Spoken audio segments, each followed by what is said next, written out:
जो non Muslims arrest किए गए थे, बल्कि नॉन मुस्लिम हम नहीं कहेंगे, हम उनको राइट विंग के गुंडे कहेंगे, उन लोगों को जब अरेस्ट किया गया तो वहां के जीते हुए सांसद मेढक के जो खुद वकील हैं, उन्होंने 13 लोगों की तुरंत जाके अगले दिन वकील बनकर बेल कराई। बाकी हम लोगों ने नेक्स्ट डे लोगों की बेल कराई, क्योंकि ज्यादातर कम्युनल वायलेंस में इनोसेंट लोग होते हैं और हम सब ये मान के चलते हैं कि जब तक इन्वेस्टिगेशन प्रूव नहीं होती तब तक हम सब इनोसेंट है।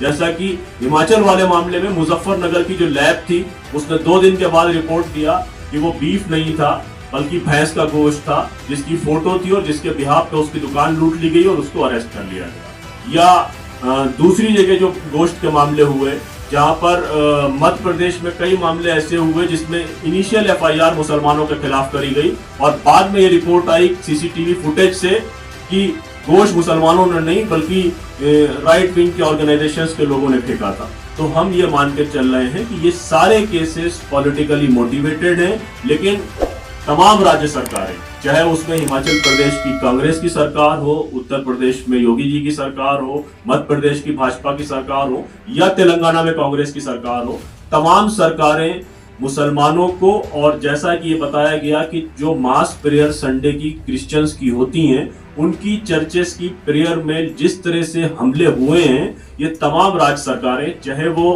कांग्रेस की हो और लार्जली भाजपा की, इन हमलों को रोकने में नाकाम रही हैं। हम लोग ये कोशिश कर रहे हैं कि कम से कम पहली गतिविधि ये हो कि वो जो तमाम छोटे मोटे इंसिडेंट्स हैं, यानी कि जैसे बंगाल के बारे में कोई चर्चा नहीं हो रही है, बंगाल में 11 लिंचिंग के केसेस हुए हैं अब तक, जब से नई सरकार चुनकर आई है। 3 दिन पहले भी एक लिंचिंग वहां पर हुई है मुर्शिदाबाद में। तो इन केसेस को मीडिया के दोस्तों के जरिए आम जनमानस पे लाया जाए और उनके साथ साथ दबाव बनाया जाए, और जहां जहां पर कानूनी मदद लोगों को चाहिए उनको हम लोग कानूनी मदद दे रहे हैं और उनके केसेस को देख रहे हैं। और जहां तक नए कानून की बात थी, 3 नए कानून की, एपीसीआर उनके खिलाफ सुप्रीम कोर्ट जा रहा है। उसके साथ साथ हमने तमाम उन राज्यों की सरकारों को भी चिट्ठी लिखी है एपीसीआर की ओर से, जो लोग सैद्धांतिक रूप से इस कानून का विरोध कर रहे हैं, कि आप लोग इस पे अमेंडमेंट की बात करिए और अपने स्टेट में तब तक इम्प्लीमेंट नहीं करिए जब तक कि इसमें अमेंडमेंट नहीं हो जाते हैं, और दोबारा से इन बिल्स को स्टैंडिंग कमेटी की तरफ और रिव्यू कमेटी की तरफ भेजने की कोशिश करिए।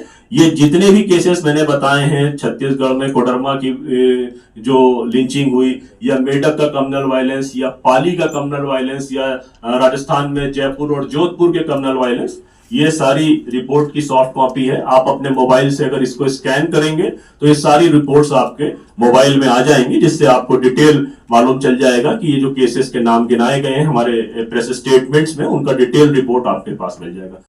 हेट क्राइम की घटनाएं बढ़ रही है, सरकार खामोश है, विपक्ष खामोश है, क्या बात है?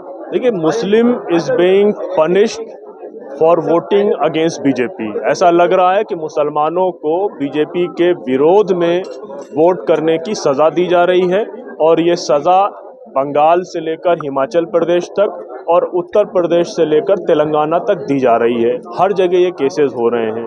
तो भाजपा की सरकारों में जैसे ही ये घटनाएं होती हैं, तुरंत एक एफआईआर फर्जी करी जाती है और उसका निशाना बनाकर बुलडोज़र चलाया जाता है।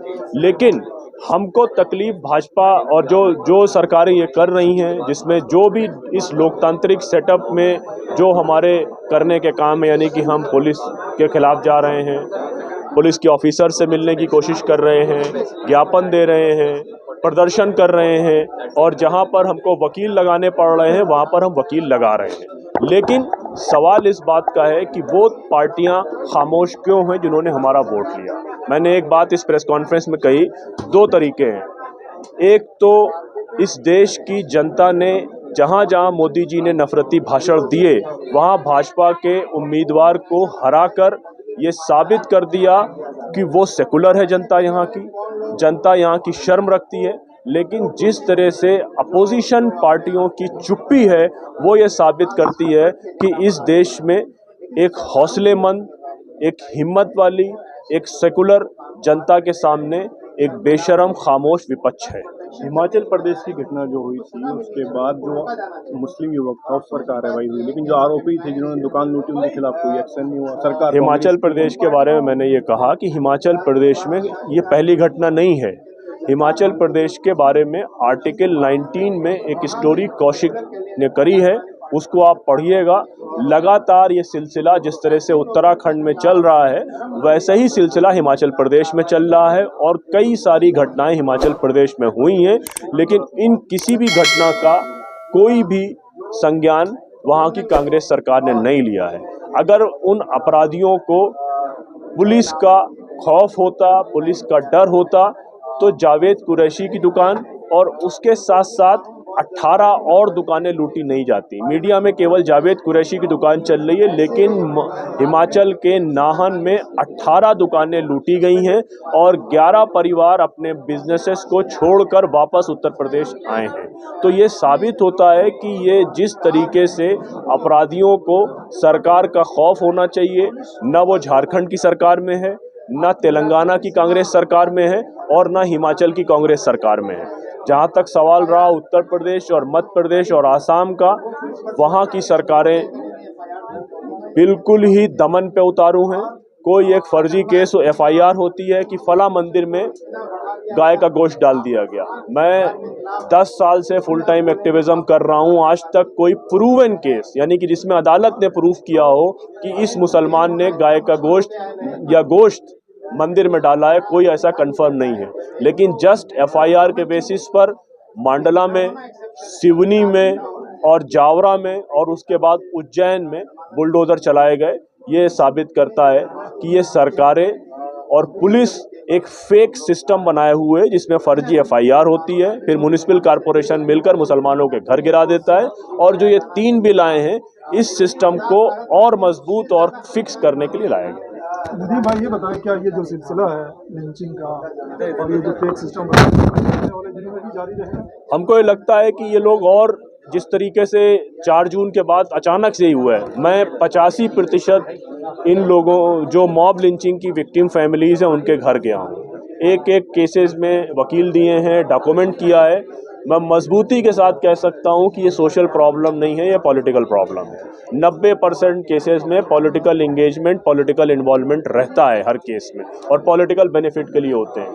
तो शायद बीजेपी को ये लग रहा होगा कि ये जो गरमाना था, जिसको हम लोग गरमाना कहते हैं, लोगों ने ये कहा था ना इलेक्शन के टाइम कि ये बहुत ठंडा इलेक्शन है, और कई बीजेपी के लीडर्स का ये स्टेटमेंट था कि इलेक्शन गरमा नहीं रहा है। तो ये इलेक्शन गरमाने के लिए ये सारी चीज़ें, या चुनाव को गरमाने के लिए या सोसाइटी को गरमाने के लिए सारी चीज़ें अगर करी जा रही हैं तो ये लॉन्ग लास्टिंग होगी। लेकिन इसका सैड पहलू और दुखद पहलू ये है कि जहाँ जहाँ पर नॉन बीजेपी गवर्नमेंट है, वहाँ भी इन एक्सट्रीमिस्ट राइट विंग के लोगों को, जो इनको हम लोग कहते हैं कि ये जो लिंचर्स हैं, उनको पूरा मौका मिला हुआ और ये सरकारें काम नहीं कर रही। कम से कम अगर नॉन बीजेपी स्टेट की सरकारें काम करें तो हमारी लिस्ट में आज छत्तीसगढ़ नहीं होता, हम आज हिमाचल के बारे में डिस्कस नहीं कर रहे होते, हम बंगाल के बारे में डिस्कस नहीं कर रहे होते, हम तेलंगाना के मेडक के कम्युनल वायलेंस के बारे में डिस्कस नहीं कर रहे। आपने खासतौर से एक बात कहा, जहाँ प्रधानमंत्री मोदी ने हेड स्पीच दी, हेड स्पीच कहा आपने, क्या आप उसको ऑथेंटिकेट कर सकते हैं कि वहाँ बीजेपी हार गई है? देखिए, मेरे जहन में इस वक्त 3 सीटें हैं जहाँ पर बहुत शुरुआत हुई थी बांसवाड़ा डूंगरपुर की सीट से, जो कि ट्राइबल बेल्ट है, और उस ट्राइबल सीट से भाजपा हारी। बनासकांठा नॉर्थ गुजरात की सीट है, जो गुजरात में कांग्रेस जीत कर आई है, उसी सीट से जीत कर आई है जहां पर उन्होंने नफरती भाषण दिया था, एक महिला जीती है। बंगाल में उन्होंने अपने कैंपेन की शुरुआत करी थी, तो ये जो मंगलसूत्र, भैंस और सामान छीनने वाले घुसपैठिए चालू हुआ था डूंगरपुर में और मंगलसूत्र तक आए थे बंगाल में, तो वो सारी की सारी सीटें भाजपा हारी।